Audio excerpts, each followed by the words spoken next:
এই যে পরব, সেই পরবের ইতিহাস আমরা পাই ব্রাহ্মণ্য সাহিত্য যখন গড়ে ওঠেনি, সেই ব্রাহ্মণ্য সাহিত্য গড়ে ওঠার 2000 বছর আগে থেকে এই যে পরব, সেই পরবের কথা আমরা পাই। সেই পরবের কথা আজ আমি আপনাদের সামনে বর্ণনা করব। এই পর্বটি হয় বালা নক্ষত্রে। কোথায় আছে? ধম্মপদের 26 এবং 27 নাম্বার সূত্রতে রয়েছে এই কথা। কে বর্ণনা করছেন? বর্ণনা করছেন ভিক্ষু আনন্দ। যেতবনে অবস্থান করার পরে তিনি বললেন যে আমি এই নগর এবং গ্রামগুলোতে যাব। আনন্দ আশঙ্কিত হলেন। তিনি বললেন, হে ভন্তে, এখন এখানে 7 দিন আপনি কোথাও বেরোতে পারবেন না। এই 7 দিনের জন্য সমস্ত ভিক্ষুদের খাবার সংগ্রহ করা হয়েছে। তারা 7 দিন এই যেতো বনে থাকবেন এবং যেতো বনে থেকে তারা তাদের ধম্মাচরণ করবেন এবং 8ম দিনে আমরা নগরের দিকে বেরোতে পারব। বুদ্ধ শুনে অবাক। আমি বুদ্ধ, যে মত্ত হাতিকে শান্ত করে দিতে পারি, আমি যে বুদ্ধ, যে অঙ্গুলিমালকে মানবতার প্রেমের দীক্ষায় দীক্ষিত করতে পারি, তাকে 7 দিন বাইরে যাওয়া যাবে না, মানুষের কাছে যাওয়া যাবে না। বুদ্ধ বললেন যে কেন, কি জন্যে আমি এই 7 দিন এখানে অবস্থান করব? এই সমস্ত গ্রামে নগরে মানুষের সাথে দেখা করতে পারবো না? আনন্দ বললেন, ভন্তে, গ্রামের মানুষেরা এখন হেড়া, হোড়া, হরি, হাঁড়ি উৎসবে মত্ত। তারা হিতাহিত জ্ঞান শূন্য হয়ে পড়েছে। তাদের নিয়ন্ত্রণ করা দুঃসাধ্য। বুদ্ধ বললেন, কি হয় এই উৎসবের সময়? আনন্দ বললেন যে গ্রামের মানুষেরা এই সময় পান ভোজন করে গোবর, খড় পোড়ানোর ছাই সারা শরীরে মেখে উত্তেজনাপূর্ণ গান বাজনা করা জৈবিক আনন্দে মেতে ওঠে। নারী পুরুষ নির্বিশেষে যৌন উত্তেজনাপূর্বক গান নৃত্য পরিবেশন করে এবং তাদের গুপ্তাঙ্গ প্রদর্শন করে, অন্যের দিকে কাদা গোবর ছুঁড়ে দেয়। বুদ্ধ বুঝলেন, অপেক্ষা করলেন 7 দিন। যেতবনের বাইরে তিনি বেরোলেন না, কিন্তু 8ম দিনে তিনি নগর যাত্রা করলেন। নগর যাত্রা করে নগরকর্তার সাথে মিলিত হলেন। নগরকর্তাকে জানালেন যে আপনি বুদ্ধকে নগরে আসতে দিলেন না কেন? তখন নগরকর্তা আশঙ্কিত হয়ে জানালেন এবং বললেন, ভন্তে, এই 7 দিন ধরে এই যে মানুষগুলো নগরে এসে কাজ করে, নগরের চারিদিকে যে সমস্ত গ্রামগুলো আছে সেখানে যারা থাকে, তারা 7 দিন ধরে অত্যন্ত অশান্তির মধ্যে আমাদের রেখেছে। আমরা দুঃখিত, আমরা লজ্জিত, আমরা ব্যথিত। এই মূর্খদের চেঁচামেচি, চিৎকার, অশ্লীল গান কথা শুনতে শুনতে আমাদের কান পচে গেছে।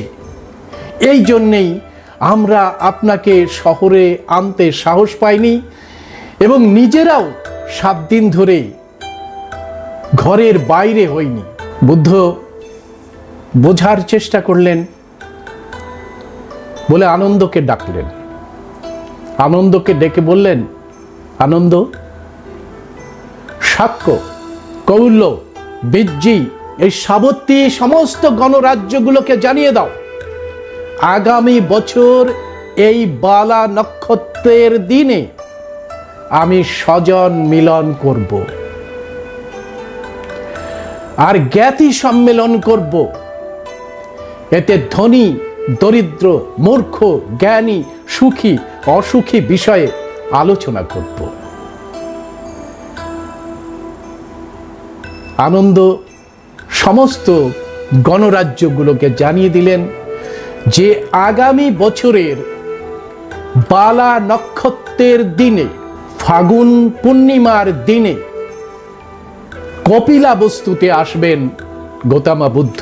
দ্বিতীয়বার কপিলাবস্তুতে আসা। পরের বছর পূর্বের ঘোষণা হয়েছে, কপিলাবস্তুতে এসেছেন গৌতম বুদ্ধ।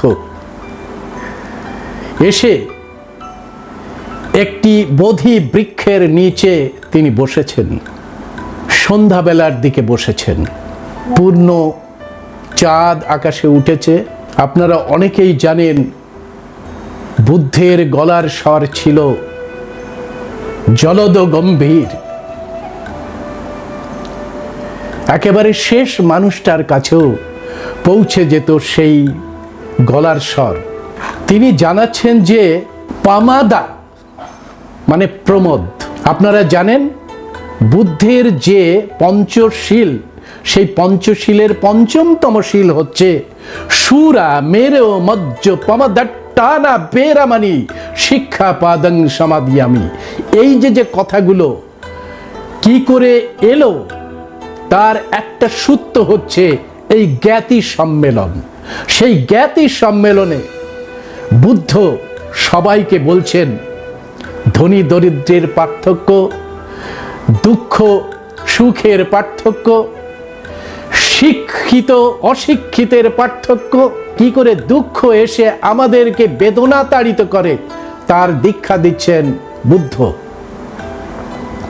বলছে পামাদাম্মানিয়া জানতি। এই পামাদা কি জন্যে হচ্ছে? বালা, বালা শব্দের কথাটা আপনারা জানেন।